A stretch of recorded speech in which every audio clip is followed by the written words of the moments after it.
शास्त्रं देवकी पुत्रगीतम् एको देवो देवकी पुत्र एव एको मंत्र तस्य नामानि यानि कर्माप्यकं तस्य देवस्य सेवा।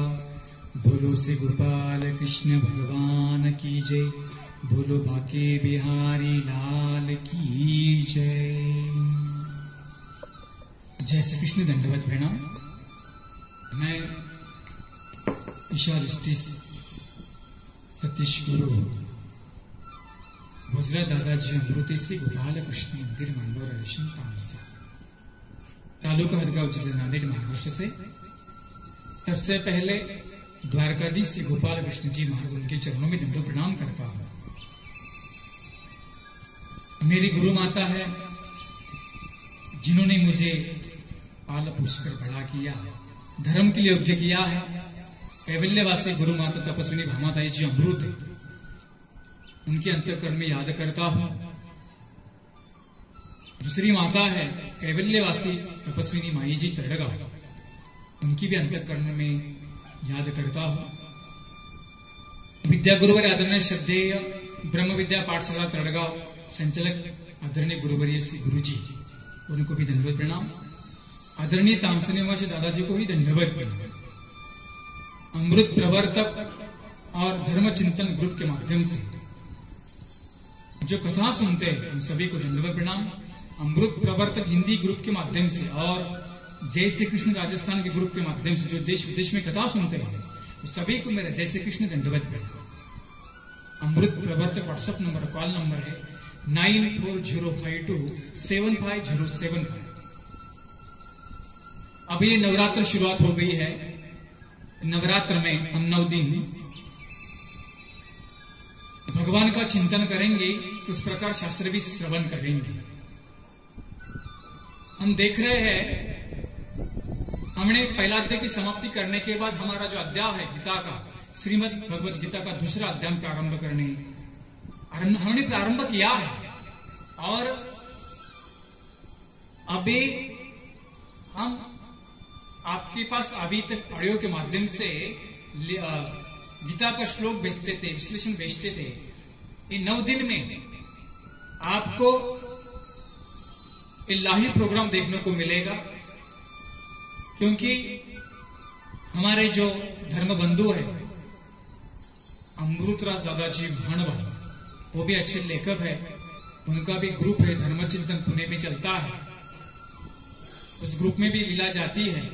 उन्होंने संकल्पना मेरे सामने रखी, दादाजी हम ये 9 दिन में वीडियो के माध्यम से लोगों को हम संपर्क करेंगे। मैंने कहा ठीक है। दादाजी ने मुझे इधर बुला लिया। उनका गांव है विठ्ठलवाड़ी, आश्रम है कृपा सिंधु महानुभावाश्रम, यानी तालुका फलटन जिला सातारा।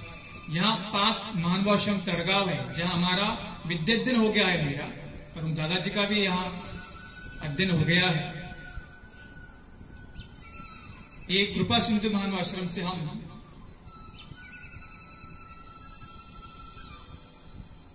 दंडोत जी एक ग्रंथ पूजन करेंगे। इस कार्यक्रम के आयोजक अमृतराज दादाजी महानवा, कृपा सिंधु महानुभावाश्रम पुणे, और दूसरा भी उनका आश्रम है सांगवी पुणे, और कृपा सिंधु आश्रम है विठ्ठलवाड़ी में। दोनों ही आश्रम का दादाजी अच्छी तरह संचालन करते हैं। अनेक साधु संतों की सेवा करते हैं, लोगों को ज्ञान देने का प्रयास भी करते हैं। उनके माध्यम से मैं आज ये वीडियो द्वारा आपके साथ बातचीत कर रहा हूं। दादाजी को मैं धन्यवाद व्यक्त करता हूं, धन्यवाद करता हूं। और अपने जो श्लोक है गीता का उच्चारण करूंगा। श्लोक क्रमांक 5। कल हमने देखा था अर्जुन ने कहा था, हे भगवान, जो मेरे गुरु है भीष्माचार्य और द्रोण, ये मेरे गुरु समान है। मैं उन्हें तो मार नहीं सकता हूं, इसलिए मुझे मोह निर्माण हो गया है। दोनों भी मुझे पूजनीय है। मैं उनके साथ कैसे युद्ध करूं। अर्जुन जो है अपनी एक एक समस्या भगवान के सामने रख रहा है। मैंने कहा था अभी दूसरे अध्याय में भगवान ने दूसरे श्लोक से बातचीत करने की शुरुआत की है। भगवान तो अपना अधिकार वाणी से अपना ज्ञान जीव को देते हैं। देखो, जीव का भी अधिकार होना चाहिए। भगवान का ज्ञान सुनना है, जीव का भी अधिकार होना चाहिए। अर्जुन को गीता क्यों बताई? भगवान ने पता है आपको, वो एक अधिकारी था।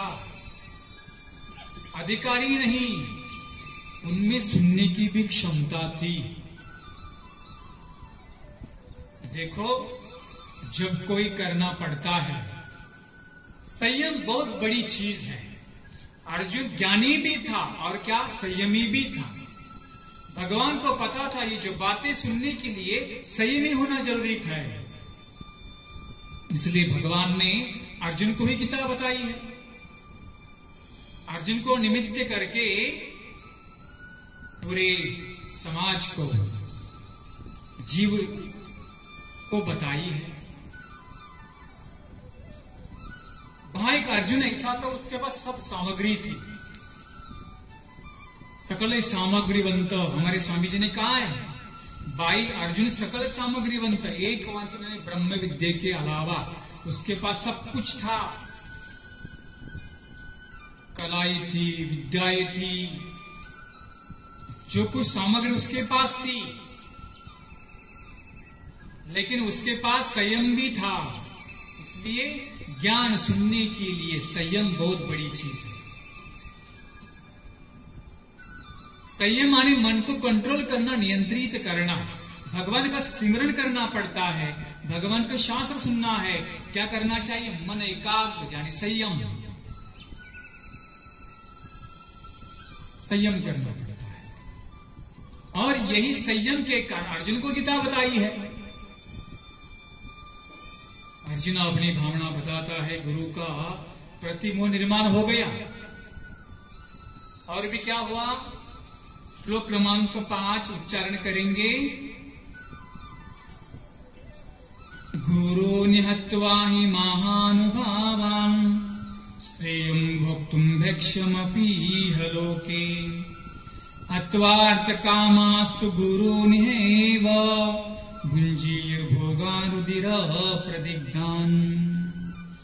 महानुभाव यानी महानुभाव, गुरु यानी गुरुजनों को, अथवा यानी न मारकर, यह लोके यानी इस लोक में, भिक्षम यानी भिक्षे का अन्न, भक्तुम यानी खाना, अपि यानी शुद्धा, श्रेय यानी लाभकारक है।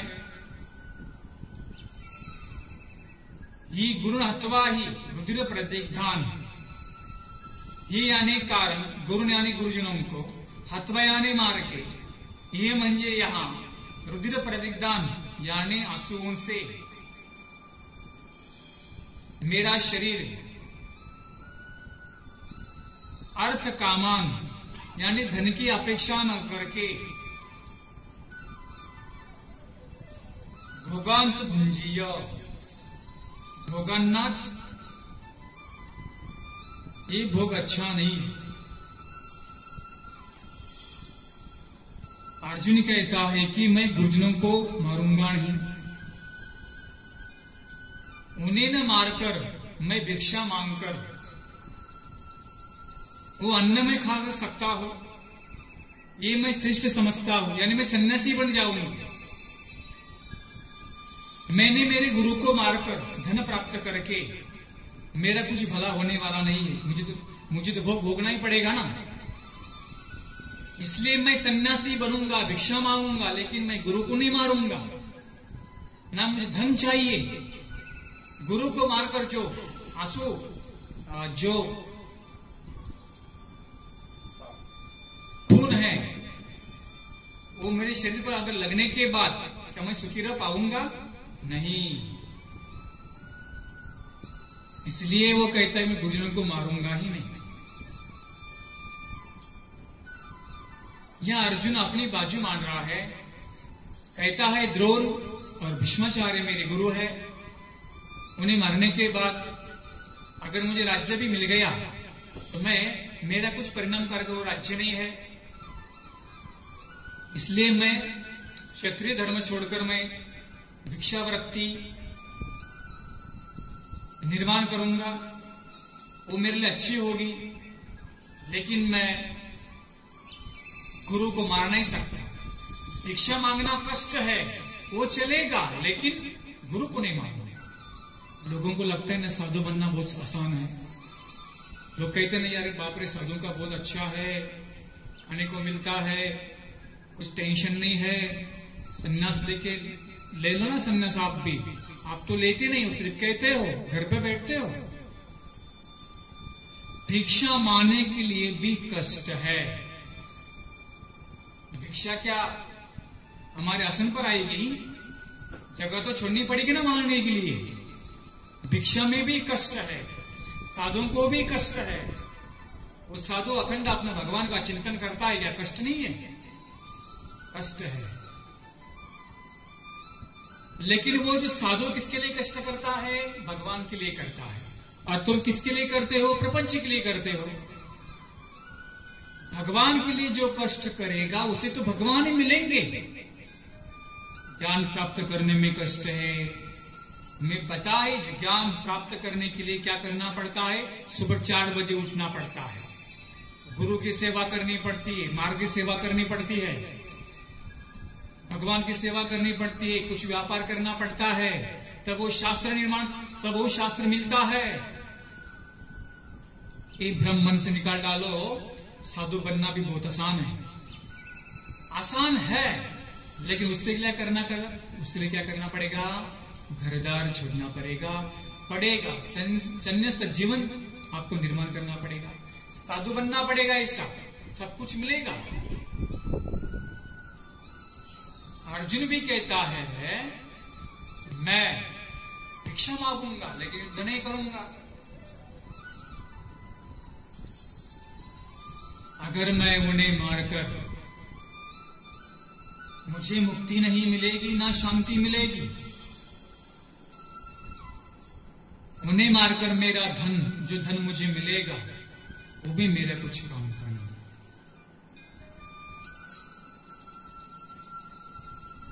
लेकिन यहां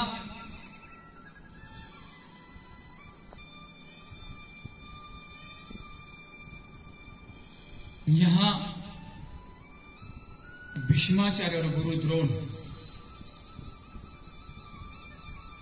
ये जो दोनों थे, उन्होंने दुर्योधन का अन्न खाकर उन्हीं का साथ दिया है। उन्हें मारना उचित क्यों था?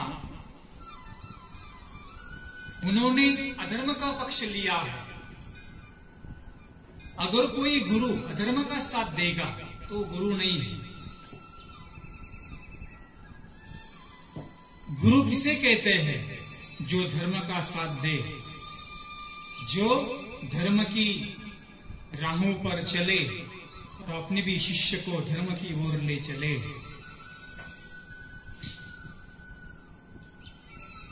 अर्जुन का जो गुरु है द्रोण, उन्होंने दुर्योधन से वृत्ति ली थी, यानी द्रव्य लिया था, इसलिए वो दुर्योधन की मिथ्या बन गए। उसे गुरु कैसे कहेंगे? अगर वो गुरु होते तो अपने शिष्य के साथ खड़े होते, धर्म के साथ खड़े होते। अर्जुन को ऐसा लग रहा है कि वो मेरे गुरु है, लेकिन वो कहां खड़े थे? अधर्म में खड़े थे। उन्हें पता था मैंने दुर्योधन का नमक खाया है, साथ उसी का ही देना पड़ेगा। भीष्म को भी पता था मैं प्रतिज्ञा से बंधा हूं, मैं भी छोड़ नहीं सकता। इसलिए यहां जो मानव शब्द का प्रयोग किया है, गीताकार कहते हैं वो उचित नहीं है। मानव शब्द करता हो अर्थ होता है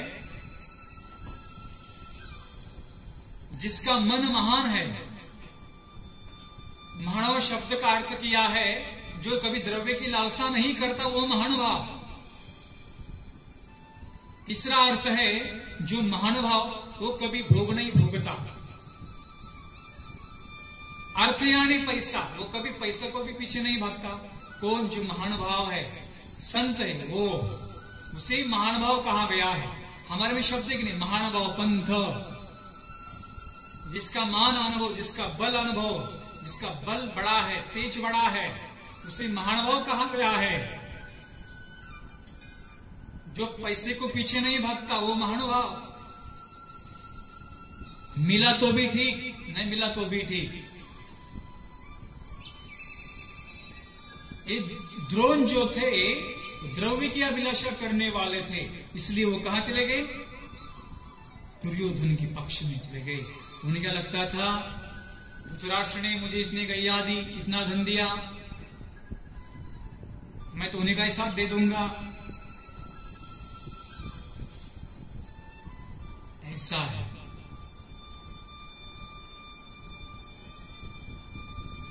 यहां अर्जुन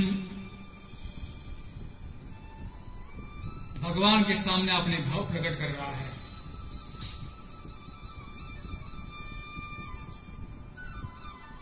अर्जुन कहता है, भगवान अगर मैं तुम्हारे आज्ञा से युद्ध करूं तो मैं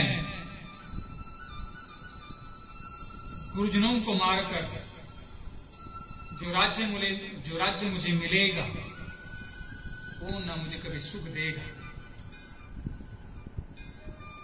इसलिए अर्जुन को मन में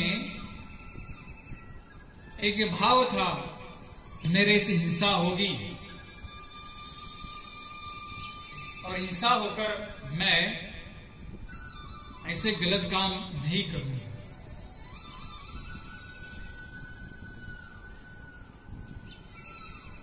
दूसरी बात यह है, अर्जुन के मन में यहां मोह है, इसलिए अर्जुन ऐसी बातें कर रहा है।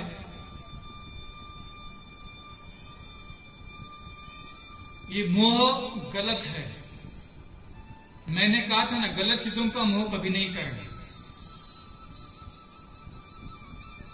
भगवान को अर्जुन का जो मोह है नष्ट करने में बहुत समय लगता है, क्योंकि मनुष्य जो है,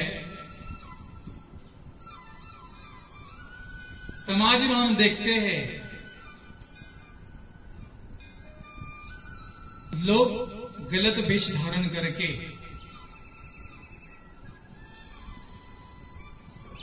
लोग द्रव्य प्राप्त करते हैं, गलत चीजों का इस्तेमाल करते हैं।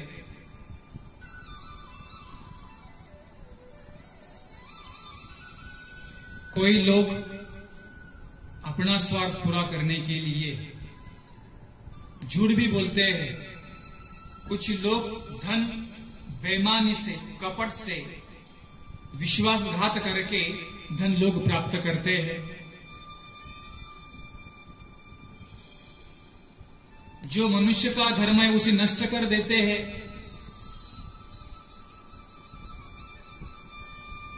और ये जो गलत चीजें हमारे अंदर है,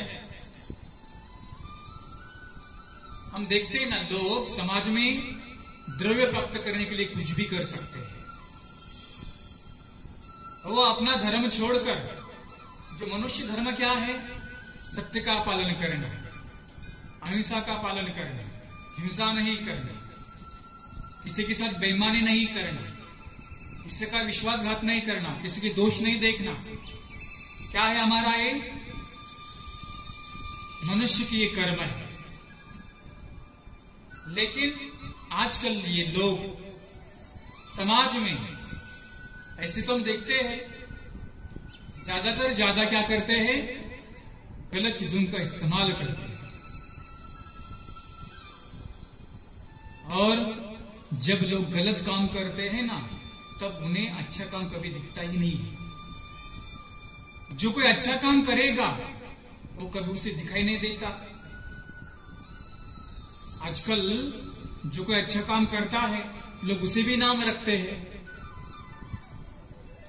क्योंकि वैसे वह दोषी है, गलत है। यहां भी अर्जुन का ऐसा ही हुआ है। अर्जुन को सब गलत दिखाई दे रहा है। भगवान कहते हैं कि अर्जुन तुम्हें युद्ध करना पड़ेगा, तो भी क्या करता है उसको, वो कितने नहीं, मैं गुरु को नहीं मारूंगा, मैं भीष्मचर को नहीं मारूंगा। भगवान कहते हैं अर्जुन वो तो गलत पक्ष में खड़े हैं ना रे, तो भी तुम इससे मोह निर्माण कर रहे हो।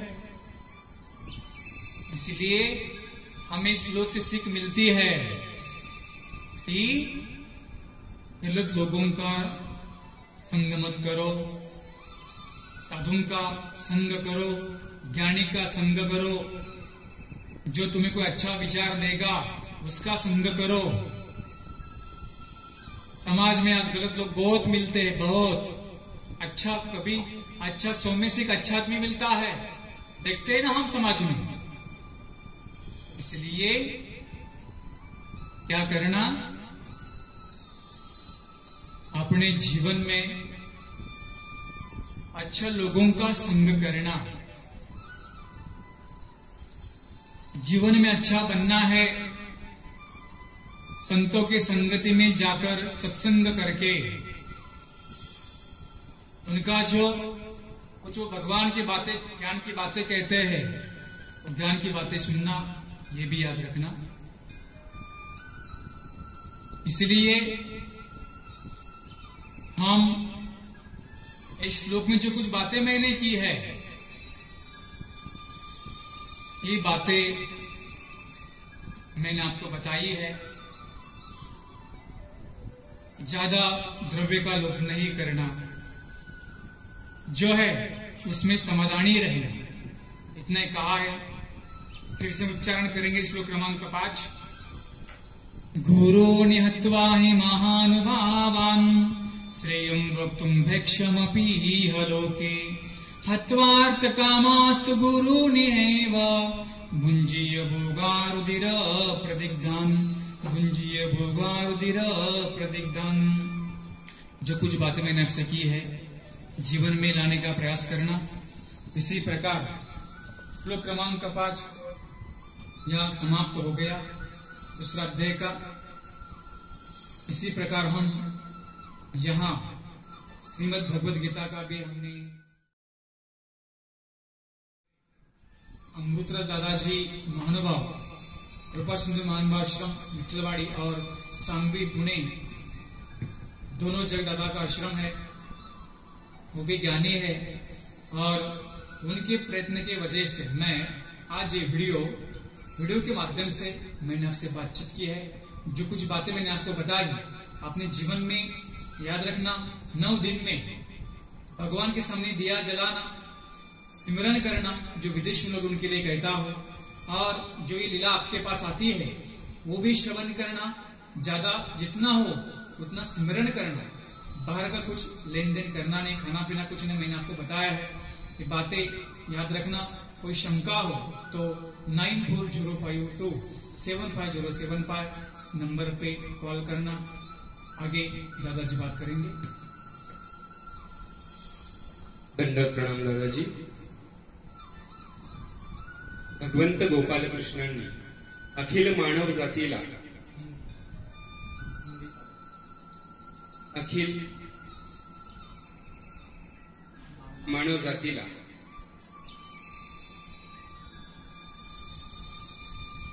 भगवद्गीतेच्या माध्यमातून हा संदेश दिलेला आहे,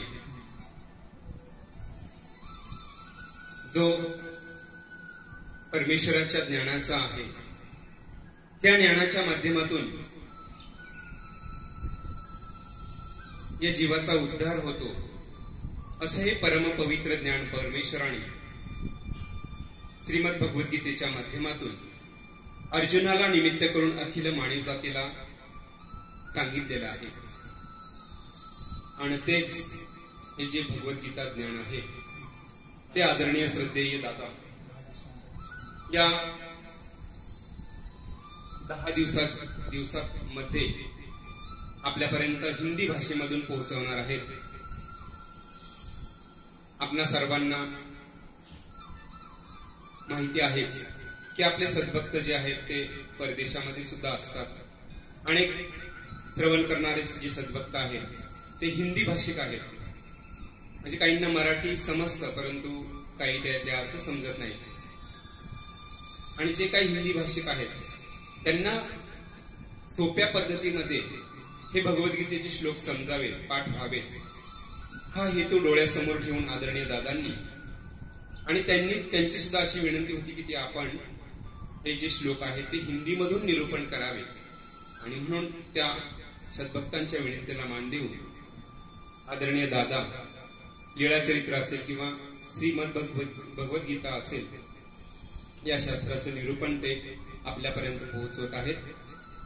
आपल्या सुमधुर वाणीमधून आदरणीय दादा अगदी सहज आणि सोप्या भाषेमध्ये लोकांना समजेल अशा भाषेमध्ये ते निरूपण करतात असतात. आणि इतकंच नव्हे तर त्यांच्या ज्या शंका येतील, अनेक सद्भक्तांच्या काही शंका असतात, तर त्या सुद्धा दूर करण्याचं काम आदरणीय दादा करत आहेत. त्यांचा जो ग्रुप आहे अमृत प्रवर्तक प्रवचन ग्रुप नांदेड आणि अमृत प्रवर्तक धर्मचिंतन ग्रुप पुणे जिल्हा, हा पुणे जिल्ह्याचा जो ग्रुप आहे तो मी चालवत असतो. आणि जो काही इतर नांदेड जिल्ह्यातला जो ग्रुप आहे तो आदरणीय दादा चालवत असतात. या दोन्ही ग्रुपच्या माध्यमातून आम्ही हे ईश्वराचं तत्वज्ञान हे आम्ही सद्भक्त वासनिकांपर्यंत पोहोचवत आहोत. आदरणीय दादांनी ही सेवा आम्हाला इथे दिली. आमच्या सर्व तरुणांच्या वतीने आणि ग्रामस्थांच्या वतीने मी आदरणीय दादांच्या ऋणामध्ये राहू इच्छितो. ही सेवा मला आपण अशीच वेळोवेळी द्यावी आणि अनेक सद्भक्तांना सुद्धा याचा लाभ व्हावा. आणि हे परमेश्वराची ही जी निर्हेतुक सेवा आहे त्या निर्हेतुक सेवेचा ईश्वराने सुद्धा प्रसन्नतेने स्वीकार करून आदरणीय दादांना व मला धर्मप्रचारासाठी आणि आपल्या हिंदू धर्माच्या या गीता तत्वज्ञानाच्या प्रचारासाठी बळ द्यावं, यश द्यावी अशी मी त्या परमेश्वराच्या चरणी प्रार्थना करतो. आणि माझे मनोगत या ठिकाणी थांबवतो. दंडवत प्रणाम. श्री गोपाल कृष्ण महाराज की जय. बोलो बाके बिहारी लाल की जय. दंडवत दंडवत.